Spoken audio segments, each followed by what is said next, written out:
Facebook. It is Lisa from True North Homeschool Academy, and today we're going to talk about the Carnegie Unit. You might know the Carnegie Unit by another name, and that is the high school credit. Now, the Carnegie Unit really measures how much time your high school student has put into a subject matter. And let's just go back to the point of high school for just a second.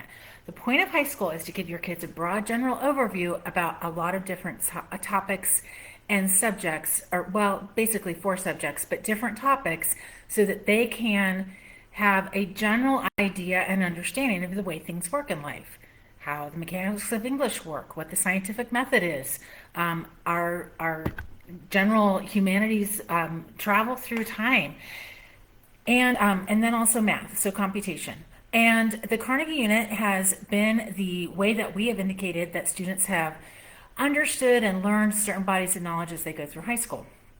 The Carnegie Unit is, again, what you understand as the high school credit. So really, the Carnegie Unit was founded by the Carnegie Foundation in the middle of last century, really when public schools and the large government schools came into existence, and they were a way to organize and structure not only the school systems but the individual students' learning. So it was a metric, right?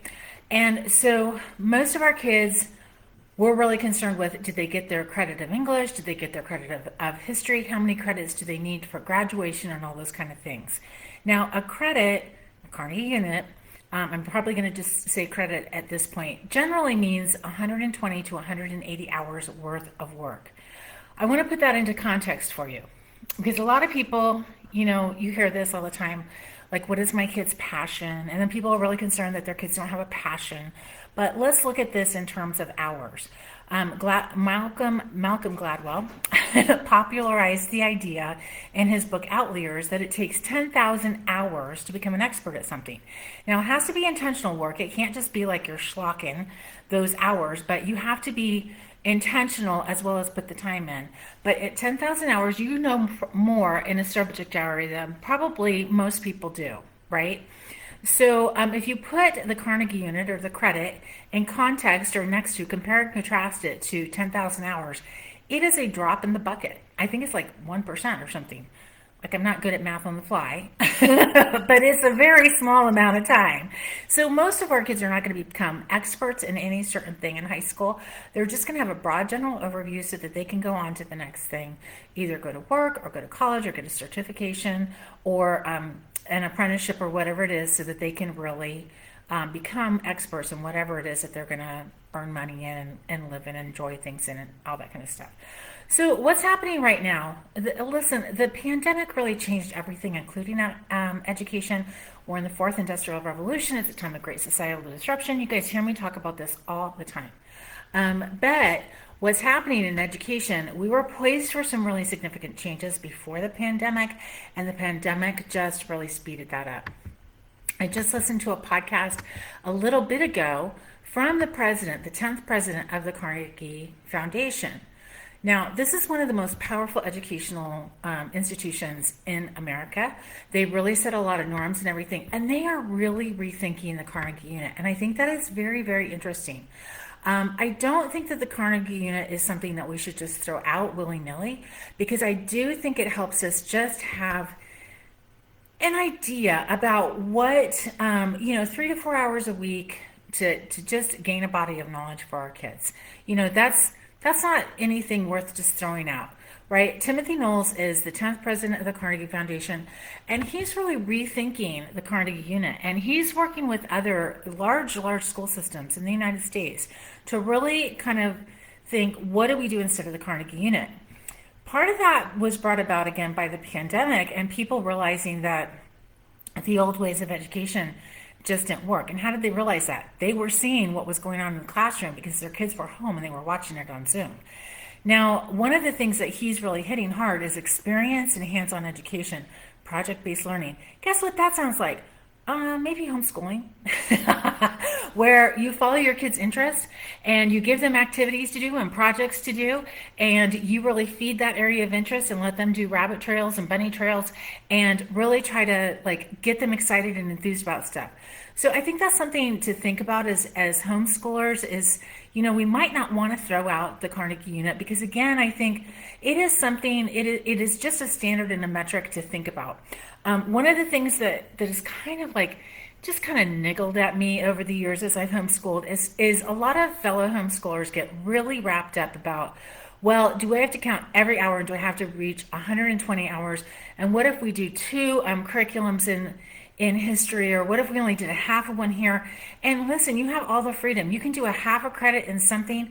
You can do 3 credits in another. We've had kids in our family that really, really loved history or foreign languages or whatever.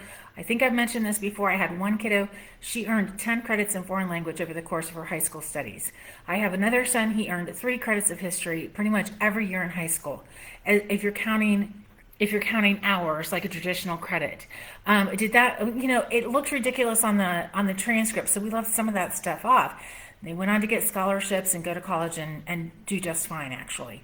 So I think we get too wrapped up in it to begin with. I think it's a nice unit of measure, and it's something to really consider. And if we don't use that, what will we use? What standard will we use to say our kids have graduated with a general body of knowledge and with an understanding of how to manage themselves as young adults in the world, and how do we launch them successfully? Those are the questions as homeschoolers we really need to be asking, far more than, did I earn a full credit? Did I, instead of 110 hours, I did 127? Do I count that as a full credit?